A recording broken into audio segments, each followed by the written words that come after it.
Hello guys from Plant Reviews, today 27th of June, very early summer, and I'll talk today about, about the late June tour of my fragrant garden, with a particular reference to the fragrant plants, but I'll talk a little bit also of some plants that are not fragrant, but I think match pretty well.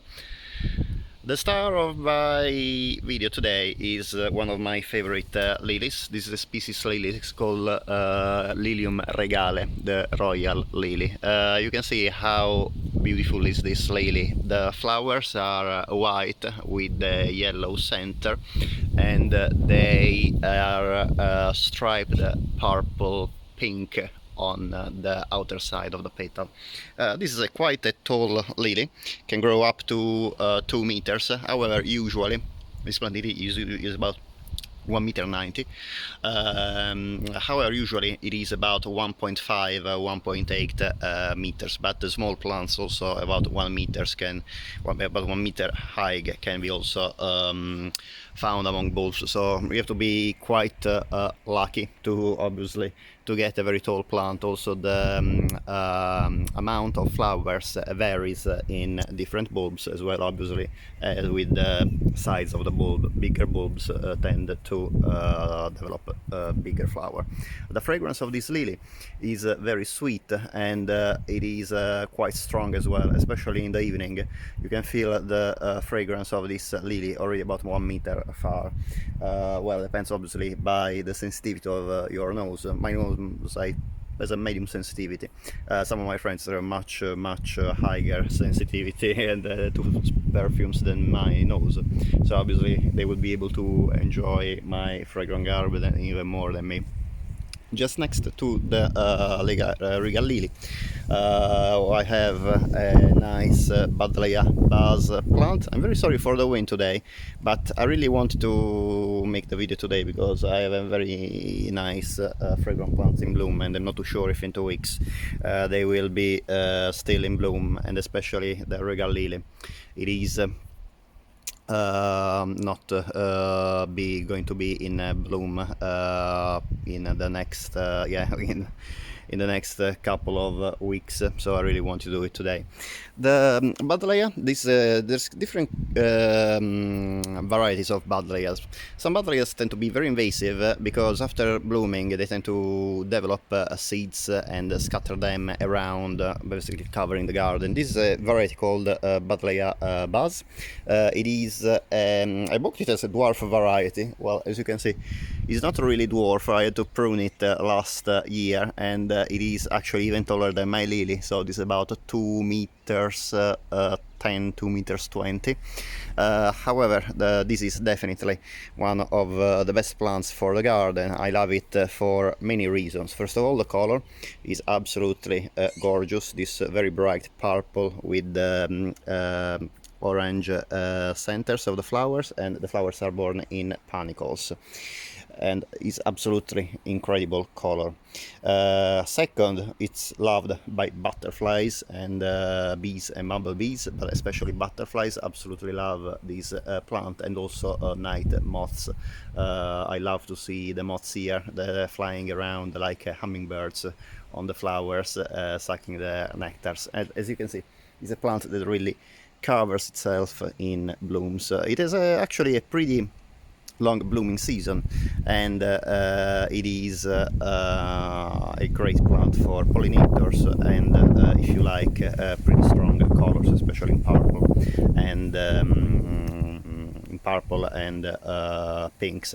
However, there's also Buddleias, other varieties that are kind of reddish color, as well as obviously white. You can find white flower in, as far as I remember, in basically every species, because it's just an absence of pigment, and mutations leading to white flowers can happen in every plant, as far as I remember. Hope to remember correctly. Third, not least important, is the fragrance. Obviously not least for me. The fragrance is sweet and spicy at the same time. It's very pleasant, and when this plant is in full bloom, I can already smell it from the door. That is about probably 7-8 meters far. This is a plant that really can compete with pink jasmine, with the Jasminum polyanthum, for strength of fragrance. And the scent is absolutely gorgeous. It's very different from the Jasminum polyanthum. Jasminum polyanthum is very sweet. This one is sweet and spicy. They're two different fragrances, lovely, both of them. Personally, I like more the spicy hint of the Buddleia than the just sweet, pure sweetness of the polyanthum. Unfortunately, the polyanthum and the Buddleias do not bloom at the same time. You can see the polyanthum at the moment has just dried flowers. I have other lilies here that are Asiatic lilies. Asiatic lilies, they have beautiful colors. They bloom really in an array of colors that is incredible, and they come in different sizes. You can see from dwarf lilies about 50 to 60 centimeters tall. There are some also 40 centimeters tall, like this one, and they can grow up to 1.5 meters, and they can really come in an array of color. I'll show you around.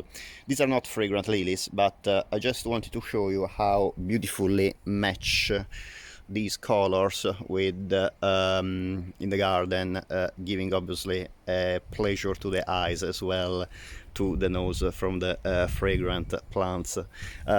This is the Asiatic lily yellowing, and here I have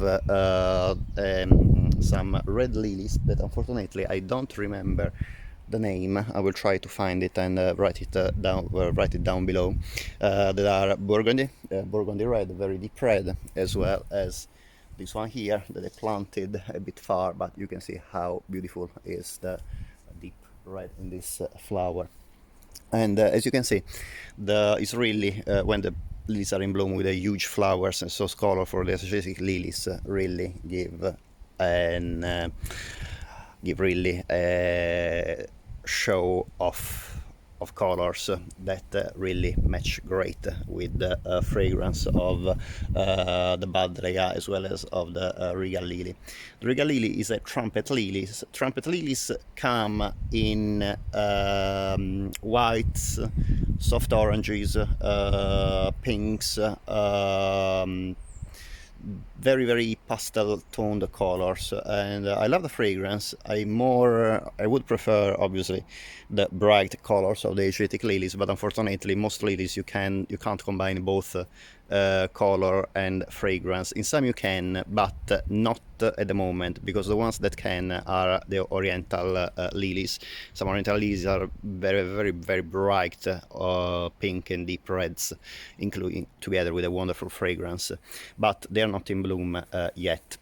Behind the lily yellowing I have a clematis. Also unfortunately I don't remember the name of the clematis, but clematis also are a great combination in a fragrant garden together with other plants, because they can intermingle with for example jasmines and honeysuckle, and the blooms usually last longer than fragrant plants, so you can enjoy the colors of them for longer, and obviously they contribute to add interest to the garden with their colors, in addition to the fragrance that unfortunately fragrant flowers usually are quite ephemeral. There are exceptions anyway, and one of these exceptions is this plant. This is another one of my favorite fragrant plant. This is the Sistrum parquet, the Chilean night jasmine, or green cestrum. This is a plant that comes from Chile and is a night fragrant plant. During the day it smells kind of a bit like a washed potatoes, but during the night starts the intensity of the fragrance becomes much stronger and becomes very sweet, and a kind of kind of fresh as well, something like some peppermint mixed in a cake, together with a hint of like just washed up clothes. It's a very peculiar fragrance. It is the only plant that has a fragrance like this. So unfortunately I can't really describe the fragrance any better, but it's definitely a must in the fragrant garden. All the plants I'm showing you today anyway are hardy. I've been keeping them for 3 years at least in the garden. They also survived the beast from the east a few days at -7, so really they should be hardy throughout the UK, at least throughout most of the UK. Obviously if you go up in the islands of Scotland, possibly they might not be that hardy, but in most of the UK, most of England, they are. At the back we have I have the pineapple broom, another beautiful plant with the pineapple scented flowers. Unfortunately, this plant is almost at the end of the bloom. However, as you can see, it has still a few beautiful yellow panicles with this amazing pineapple fragrance. The pineapple fragrance of this plant is, I would say, medium strong. You need to be about 50 centimeters, sometimes 1 meter, even 1 meter during a nice sunny hot day. You can smell really the fragrance of the plant. However, at the moment most of the branches close to the mid part of the walkable part of the garden basically are faded away, and the other flowers are pretty far, so unfortunately I can't smell anything at the moment, as well as because today is quite a cloudy day and a bit cold, so in these conditions fragrance doesn't really spread much.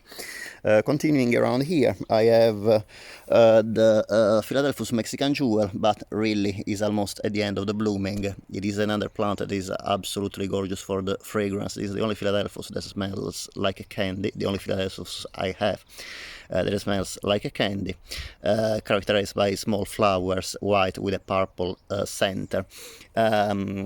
At the moment anyway is just with one flower, doesn't smell much. The other Philadelphuses have flowers have already faded. Usually Philadelphus is in full bloom between late May and mid-June. However, there is an exception, and this is my beautiful Belle Étoile that I presented in a video a few days ago. It is a plant that loves full sun, like all the plants I presented at the moment. They all love full sun and well-drained soil.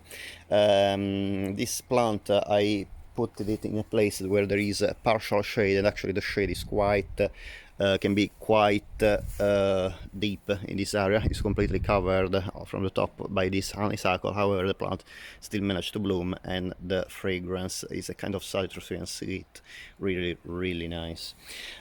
Continuing here, I have still a few lilies. You can see the array of the Asiatic lilies, the scentless Asiatic lilies, but still how gorgeous is the color. And here as well you can see how incredible the variety of colors of the Asiatic lilies is, including also some different shaped ones. This is a double flowered Asiatic lilies. I will make a videos about Asiatic lilies soon as well, so I can present you some of the varieties I have. Unfortunately, I don't remember all of the varieties because it's impossible for me to keep tags for all the lilies. However, I should remember most of them. And here we have the lily. I have the lily, the trumpet lily. This is another trumpet lily called African Queen. This is again an orange lily, but you can see the difference in color between this soft orange of this trumpet lily and the very bright orange of these Asiatic lilies as well. The orange anyway is still absolutely nice. It is orange inside, while the outer part of the petals is like brownish, I would say. It is a relative of the Lilium regale. They all belong to the trumpet lily group, and the fragrance also is very nice, very soft and sweet. This is a huge plant. This is a plant that really should plant at the back border, and this plant really is the tallest lily I have is about that's about 2.5 meters high. It is really, this is a lily that towers above all the other lilies, as you can see. Look at the difference in height with the other lilies. It is absolutely an incredible, stunning plant. The flowers are actually kept so high that the fragrance is not as strong as the Lilium regale, but still you can appreciate it. However, obviously, the taller you are, the better you are able to appreciate the fragrance. Still, I love the beautiful flowers, pendulous flowers that face downwards, so they are actually very beautiful as well to see from the bottom. And that's one of the few lilies that really you need to watch with the head towards the sky, towards the flower, rather than towards the ground. Other plants that obviously can't be absent in a fragrant garden are roses, and in particular this is one of my favorites, probably my favorite in my backyard. I'm sorry that the rain ruined a bit the flowers. This is a variety called, I bought as white perfumella. This is the rose with the scent that really resembles most a fruit. And the amount of petals is incredible. As you can see, these roses are open already from about 2 weeks. They will probably fade soon anyway. And it is like all roses, a plant that needs full sun and well drained soil. I have a very crowded area of plants. I think I get a bit too much excited in making these borders of my garden. It is a small garden anyway, but many people like me have difficulties in controlling themselves when they buy plants. Continuing the tour of the garden, I have two jasmine. I almost forgot. There is one that is almost hidden here. It is the Jasminum stephanense, and is a jasmine that produces white flowers with a hint of pink on the outside, and has a very nice variegated leaves, as you can see. I'm sorry, because it's the very back of the garden, yeah. And the scent is nice. It's not really overpowering. Again, during the night it's a bit stronger, but I can't really smell this jasmine from afar. Another jasmine I have, and I made a video a couple of days ago, is the Jasminum officinale in Verleith. This other jasmine as well is mostly fragrant at night and evening, so at sunset the fragrance is very beautiful. However, it's not as strong as the polyanthum. I love to smell it like sticking my nose in the flowers, and you can actually smell it about 50 centimeters far from the flower, but it's not a plant that really is able to perfume the whole garden. Well, especially not at the moment, because there's just a few flowers. I hope maybe next year things might be different. I'll keep you updated.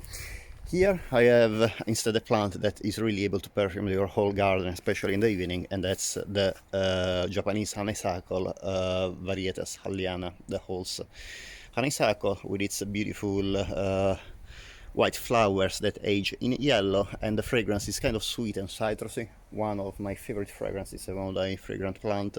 Again, plants that thrive in full sun, but is also pretty good in partial shade. If you have a kind of shady garden, this is actually one of the plants I can recommend best if you still want a fragrant garden, because it's a very adaptable plant. Well drained soil and full sun are the best, but in this plant really the partial shade is still pretty acceptable anyway.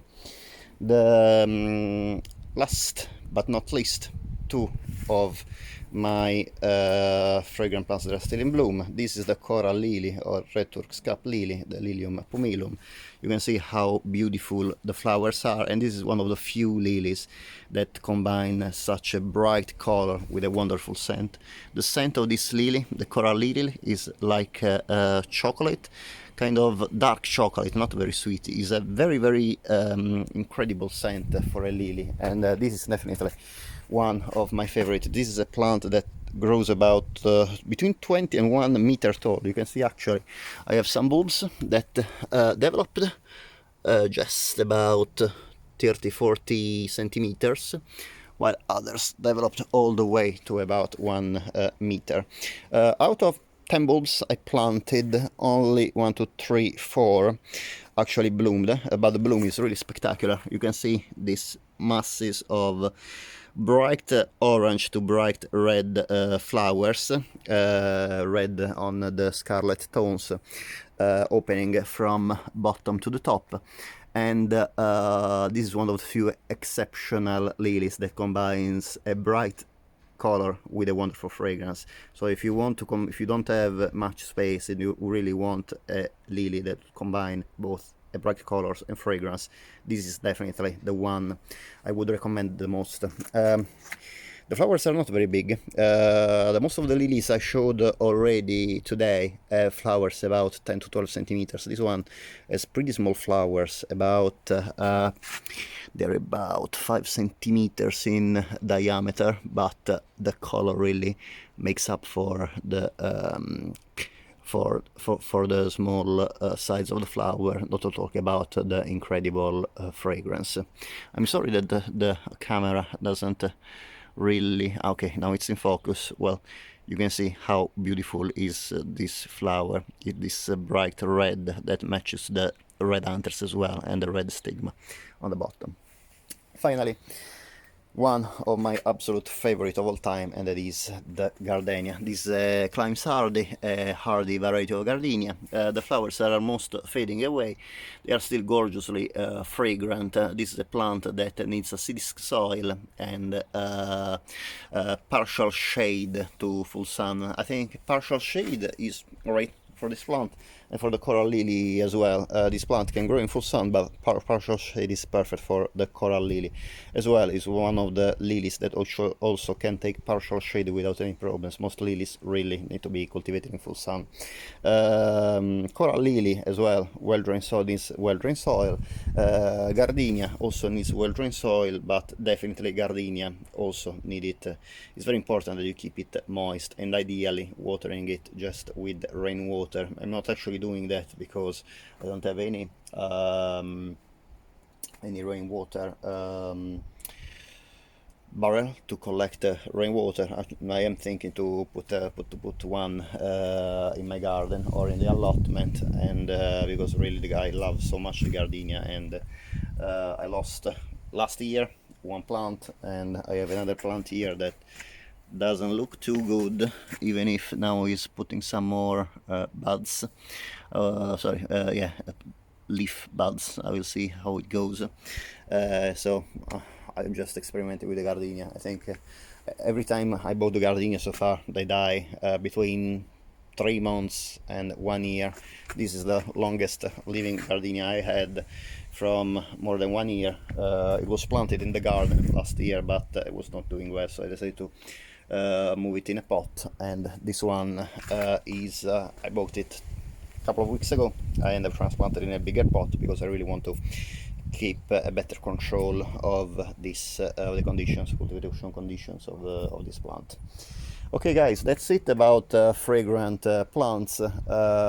To combine plants that I really found great to combine with fragrant plants, as I said, are clematises, because of the absolutely wonderful, gorgeous deep color and bright big flowers that match incredibly well with most fragrant plants that usually have pretty small flowers and very kind of pale colors, like indeed jasmines or honeysuckles. And lilies, Asiatic lilies at the moment in June really makes make a show, such a beautiful statement in the garden. The really big flowers, bright colors, they are a pleasure for the eyes, so you can, both the eyes and the nose can enjoy the garden. Hope you enjoyed the video. Sorry if it has been a bit too long, but I really want to give a little bit of information about all the plants I have. If you want to ask me some more information, just write them on the comments below. I will try to respond as soon as possible.